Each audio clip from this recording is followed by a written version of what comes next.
Welcome to This Explainer. Okay, today we are taking on a genuinely monumental task.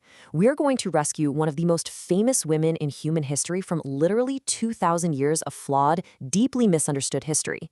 We'll be unpacking Bruce Chilton's groundbreaking biography of Mary Magdalene. You see, for millennia, her real identity has been completely buried under layers of myth, wild projections, and, quite frankly, outright suppression. So we're going to strip all of that away using cold, hard historical evidence. As you'll see, we're going to reveal a person who is vastly more important to the foundation of Christianity than pop culture, or honestly, even traditional history has ever given her credit for. Now, to really understand why finding the real Mary Magdalene matters so much, we have to start with a profoundly human story from our source text. This is Marguerite. She was a fiery 90-year-old former social worker, a famously sharp critic of sermons, and actually a devoted parishioner of the author Bruce Chilton. As she lay dying of congestive heart failure, her mind sometimes fogging up from a lack of oxygen, she suddenly called out during a visit, "Is anyone there? Is there anyone there?" But here's the thing. She wasn't asking if her priest was in the room. She was looking into the transcendent realm, the other side of death, and she desperately wanted to know if there was anyone over there like her. Marguerite's haunting question really hit a massive historical wall. As a highly educated believer, she obviously knew the traditional saints, but she looked with a lot of suspicion on medieval devotions that, well, often seemed more about turning a profit for the church than actual biblical truth. And as Chilton explains, the core reason Marguerite struggled to find a strong female presence in the divine realm is that early Christianity developed a deep, systemic ambivalence toward women at its very foundation. While women played an absolutely vital role in the earliest days of Jesus' movement, their authority was systematically diminished over time compared to the men. They were often treated as ornaments or just mere afterthoughts, with their individual identities completely conflated and confused. Section 1. Stripping away the myths. So to answer Marguerite's question, we first have to understand how history gave us basically all the wrong answers. For centuries, Mary's true historical identity has been completely obscured by two extreme projections. First up, the medieval myth. Back in the 6th century, Pope Gregory the Great essentially wove several different, unrelated biblical stories together to brand Mary as a converted prostitute. And that led to endless tragic depictions of a naked, weeping penitent alone in a cave. Then on the flip side, we have the modern myth.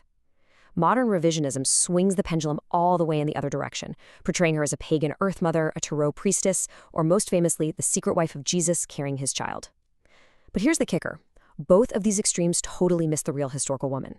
They reduce her to a caricature just to argue about human sexuality, rather than actually acknowledging her incredible spiritual leadership. I mean, just look at how wild these myths could actually get.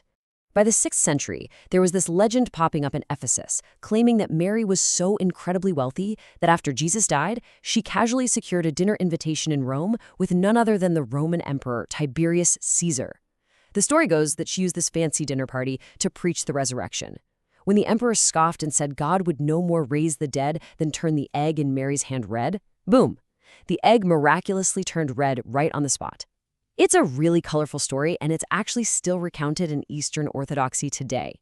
But it just highlights how desperate people were to retroactively turn Mary into this wealthy, powerful, elite socialite. Section 2. The Real Galilean Peasant.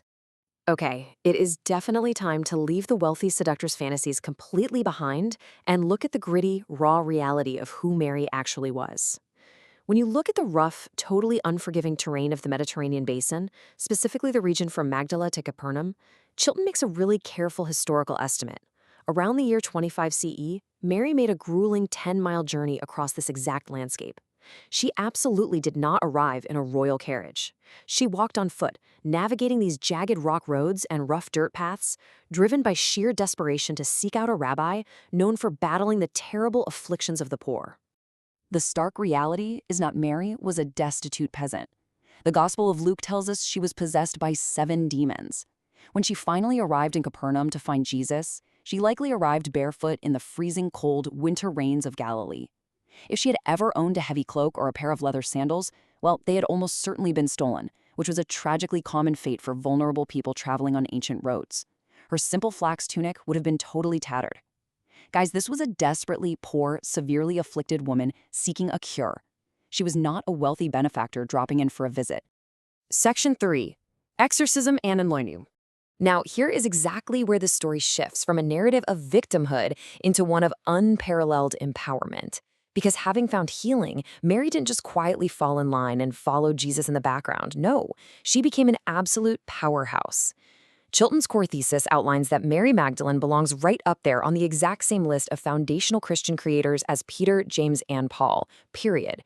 She was a principal shaper of early Christian practices. She was actually the primary source for the Gospel's exorcism stories, the ultimate model for the sacred practice of anointing, and ultimately, she was the master of understanding the spiritual resurrection itself. Let's look a little closer at that second point. Anointing wasn't just some ancient spa treatment.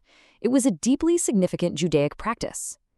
Oil was used to consecrate people for ritual purposes, signal celebration, and crucially, as a medium for actually communing with the divine.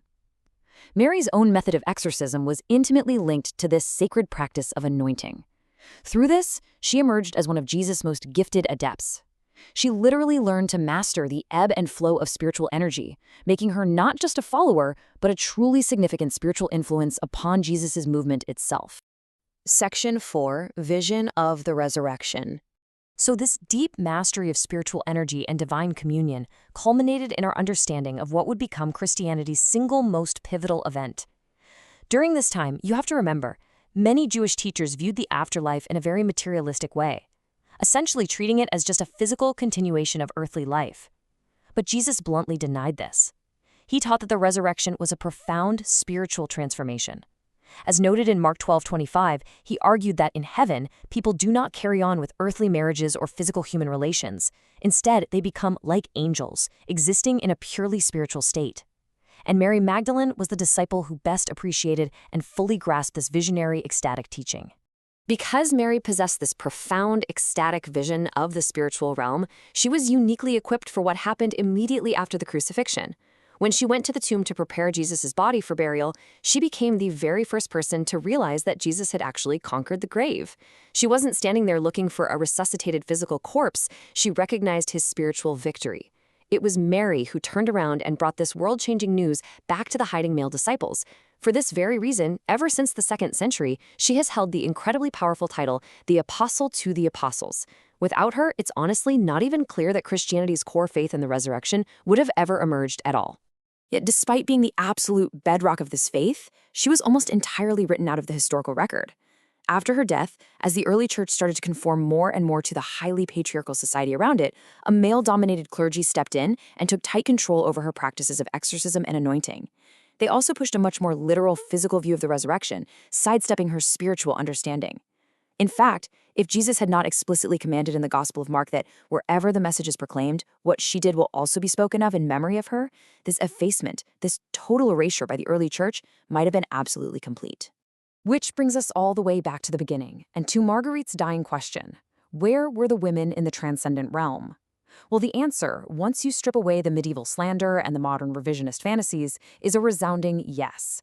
Behind the heavy veils of historical misogyny, Mary Magdalene stands as a powerful, incredibly foundational female presence. She was a woman of spirit. She was an adept healer and a visionary leader who transmitted that divine spirit directly into the lives of her generation. She is there, absolutely waiting in the transcendent realm. As we wrap up this explainer, I want you to just take a moment to reflect on what this really means for us today. We've just seen how easily a woman responsible for the foundational moment of a major world religion, was reduced to either a weeping footnote or a scandalous legend by the record keepers of history. It leaves us with a really profound and frankly unsettling mystery to chew on.